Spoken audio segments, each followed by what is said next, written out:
Hey guys, and welcome to episode 4 of the Red Bull Leipzig Football Manager 2015 series. So, my apologies because I did say, of course, that we were going to come back on the Borussia Dortmund game, but I got a bit carried away. I completely forgot to record, so we've sort of carried over, and you can see by our schedule here. I think we left off. Where did we leave off? Was it after the Frankfurt game? Might have been from the Frankfurt game. No, it was the Chemnitz game. That was it, Chemnitz game. After the Chemnitz game, obviously we won 3-1. We had a 2-week break, so I thought we'll arrange a friendly, sort of in the middle. We played Schalke, good team, very good team, and some miraculous way we won. I mean, their team wasn't that weak. I mean, they had Boateng playing and Sidney Sam, and I mean, they had a few good players, and I'm very pleased, obviously, with that win. Obviously, it doesn't mean anything, really, but it gave us a bit of confidence going forward into the next games. Especially, we played then against two low-down-the-table teams. Cottbus, I think, hadn't won in 10 or something like that, and so they came to us. They came to our stadium, and we thought, obviously, we could take all the points, and luckily we did. It wasn't a very comfortable game. Obviously, once we made it 2-0, they pulled one back through Sven Michel. Yeah. And it made it a little bit, the last 20 minutes were a bit uncomfortable. Then we played Bochum away, and this was a very tight game. I was a bit frustrated because I felt like we should have won this game much earlier on, but really, unfortunately for them, if we look at the goal that won it, we dominated. Look at the stats here: 23 shots to their 8. We had 53% possession. We had the lion's share of the highlights. But then going into this game, it was so tight all the way through the game. Look through the ratings of each team; they're fairly average, apart from a few good performances here and there.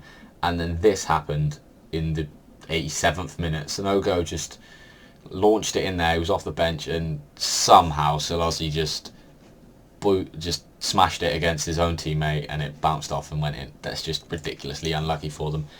Obviously, I wasn't complaining, but I just feel a bit sorry for them because they had put up a good fight. Then we went to play Dortmund. We only lost 1-0. And we held on until the 64th minute. Sorry about that. We held on until the 64th minute, as you can see here, until they, through Milos Jojic, they not went in. Royce had a standout game. He provided the assist and was just a bit of a gigantic threat. Obviously, they had a very strong team out. I mean, there's a lot of, the majority of them are first team players, if not all of them.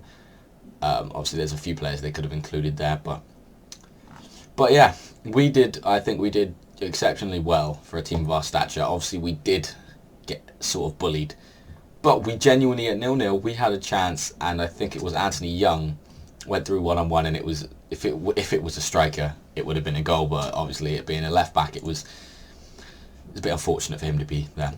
Now, after that game, even though we lost 1-0 to Borussia Dortmund, it seemed to sort of slide our morale down, and that's led so far to a little bit of a drop in results. Against Heidenheim, we lost 3-1, which is a pretty appalling result, really. A couple of very poor ratings here. Daniel Farhan 5.7, Trotter 5.9. Our strikers couldn't do anything. Abdellaoui only scored through a penalty, and Sanogo came off the bench again. I'll move on to him in a minute. But Dresden 0-0, boring game, absolutely very, very boring. And then St. Pauli, who are near the top of the table, beat us 2-0. So we do need to be winning these kind of games, though, if we are going to put up any kind of fight towards the end of the season. But Sanogo, it's gone to Sanogo. A bit of a development in that little saga. He has not been anywhere near the quality that I expected him to be. I mean, if we look here, 13 appearances, 2 goals, and only 1 assist, a poor average rating. And he's just not he's not working really. He requested more first team football, and I couldn't give it to him because he's just not been. He's just not been up to it, and so he's wanted to leave. I don't really see any problems with that. We have already brought in a replacement as well before we even decided on getting rid of Sonogo. Hopefully we could maybe make a little bit of money on Sonogo as well, bringing him in for just 2 million. He's only 22, so. But our transfers, this was done now, but it's not. Obviously, it can't be done until January. So he's coming in January. Clayton Donaldson, one of my favourite players in real life for sort of sentimental reasons. But he's coming in as a backup striker. Pardon me. Coming in as a backup striker. I'm 13 again, and he's a very good player. I mean, he's done well in the last few years of his career, especially. And he's just, it's just a bit of something that brings a bit more sentimentality to it. Same with Haris Vukic. Why I brought him in was because, more sentimental, but he can do a job for us as well. He's not been bad, but he's a nice little utility player. So we are going to move on to the game against Stuttgart, which should be very interesting because they are pushing for the playoff spot themselves. Having been a little bit disappointing, I'd expect them to be at least second. I mean, they're in third, but I'd expect them to be second quite comfortably. Competing for first because they are a team of great quality, but they hadn't turned out that way. So I will get back to you when we're at the game. Right, so it's match day, obviously. Right, so we're going to just pick their lineup here. I don't expect too many changes really. Daniel Fran's been slipping off the pace a little bit, so perhaps we'll replace him with Abdelawi. We'll put Abdelawi as an advanced forward, trying a bit of a different role. And instead of Haris Vukic, we could give Sonogo a go there. Let's give Sonogo a go as a defensive forward, a bit of a different role. Bring on Vukic onto the bench. Been in good form. Pritchard, let's get him out, and we'll put in Nazari. Khedira can stay in, and we should be good to go with that, really. Yeah, right, so are we at home? We are at home. Right. Obviously Stuttgart, good team, going to be a big challenge.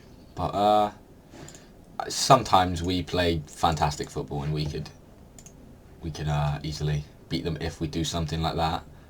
But you never know with this team. Most inconsistent team in the world. Pardon me. Right. We need to, I need to change. If I change this back to 2D Classic so that the video doesn't lag. I'm going to switch to key highlights, just simply for the fact that some of the videos are quite long, and I feel like they might be a bit too long. So we're just going to slow it back to key. Hopefully we can get something going here. We got a free kick. Kaiser hits the bar. Anthony Young runs in, and it is 1-0. Get in there. I thought for a minute that he wasn't going to get to that, but he picked up his pace. Look, we'll speed this up. He managed to beat the defender to the ball and slot it in near post. So it's not a bad free kick. And then Young managed beats the defender to the ball, and don't know what the goalkeeper's doing there. But that puts us 1-0 up, and that puts us in pretty good stead so far for this game. Anthony Young has been in pretty decent. That's a weird position. Oh, and it's 2-0. Alberto Massi with the tap in. Oh, okay. It's not. It's a Nyland own goal. But yeah, as I was saying, Anthony Young's been in pretty good form this year, so it's good to have because our wing backs are quite important in this formation. So I don't really see how that's not Massi's goal, but okay. Our wing back is very important to this formation. So by them playing well, it does mean it does mean that the team usually is set up in pretty good stead for that. Stuttgart seem to be easing their way back in here, but if we can get another one, then that would be pretty... Oh, that's a big mistake from the defender, and you don't give Dominic Kaiser that kind of space. 7 or 8 yards out, just slots that into the right corner. Kaiser has been pretty subpar compared to his performances last year, which is very disappointing to see, but yeah, about 10 yards out, sorry, not 7 or 8. Don't know what I'm trying to work out there. So, this is going pretty well. I don't think we need to consider an alternate plan, because I think this is working. So, Just ignore my assistant manager there. Luke Ayling on the wing here. Puts ball into Snogo. Snogo back to Kaiser. Abdelawi. Snogo. Oh. Bit of ping pong football in the box there. I'm very pleased how this is going. I don't really see how that was a key highlight though. Some of these highlights are a bit suspect. But you know, just in Foot Manager in general. Right, so that puts in half time. Is it's 3-0 to us. That's very good because Stoke obviously a good team. One thing I wanted to point out, I said in the last episode I sold I believe I sold Wallison to this team. I'm not going to try and pronounce it. I just said Wallison. He's been playing some games at centre mid for them. I noticed they've moved him back up top now, but he has been playing centre mid, which is I know he can't play there, but it's just a bit weird putting him in centre mid. I think, and I mean, look at that. That's ridiculous. Compare that to 15 games, 3 goals overall. 10 games, 9 goals. Obviously, we didn't play the way we didn't play the system that suited him, but you know, whatever. Best of luck to him.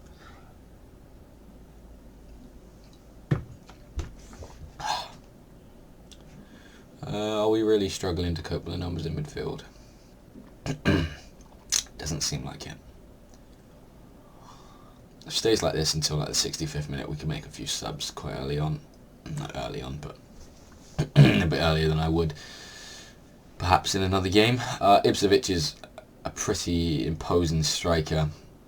He's I mean, in the Bundesliga, he's done well for himself in recent years and things like that, in real life especially, so to be in this league is a bit of a scandal, and they do pull one back there. Oh, he was offside. I thought he might be. Takes the pressure off a little bit. Not that we were too worried if that's going in, but Daniel Didavi, he's a very good player. He is someone I'm very... Actually, his contract runs out at the end of the year. We're going to do that. I don't think he'd really want to come to us, but... I mean, well, actually, extreme... Okay. Okay. That is definitely a move I would like to make. Okay, I'm a bit surprised by that, actually. Why he's so low rated, really. Let's bring up Daniel Fran and try and bring him back into his form.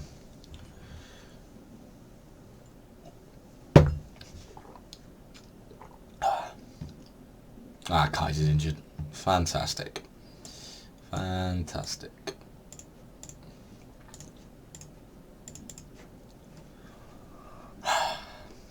There's always something. Okay, another highlight here. 15 minutes left. Kadira plays it to Lazari.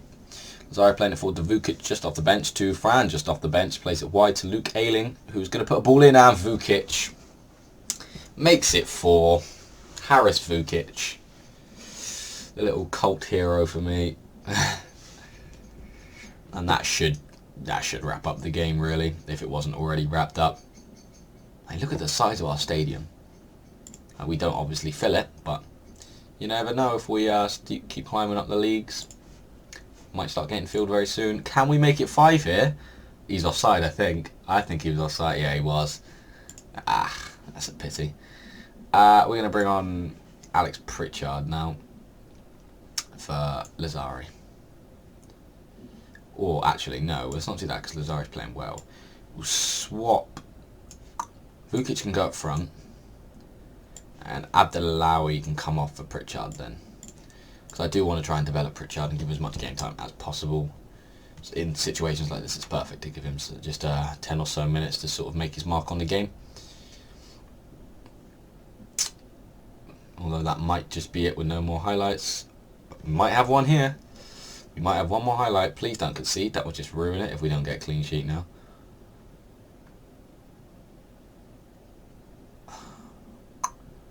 Still got to have a lot of quality, so it's very easy probably for them to score. Great save by Hansen.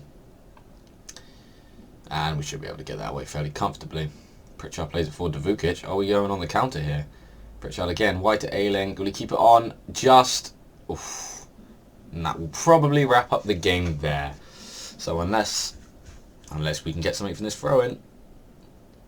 Doesn't look like it. Oh. Nah, that should be it now. There we go. 4-0 win against Stuttgart. Very, very pleasing. That's certainly a good way to sort of kick us back into form, really, because obviously we've been a little bit disappointing as of late. Very, very inconsistent on the most part. I mean, here starting good form, bad form, fairly good form, bad form. Hopefully this is the start of some more good form. I did notice as well that we have St. Pauli and Stuttgart right at the end of the season, and they could be two very, very important games. Because if you look at the tables, the way it's shaping up, Stuttgart and St. Pauli are both up there. And hopefully we can push on now and solidify our place in the top half of the table properly. But anyway, thank you for watching, guys. If you enjoyed it, please leave a like. If you want to see more, subscribe to the channel, and leave any comments or any feedback or any suggestions of what I can do to improve the series. Thank you very much, and I will see you in the next one.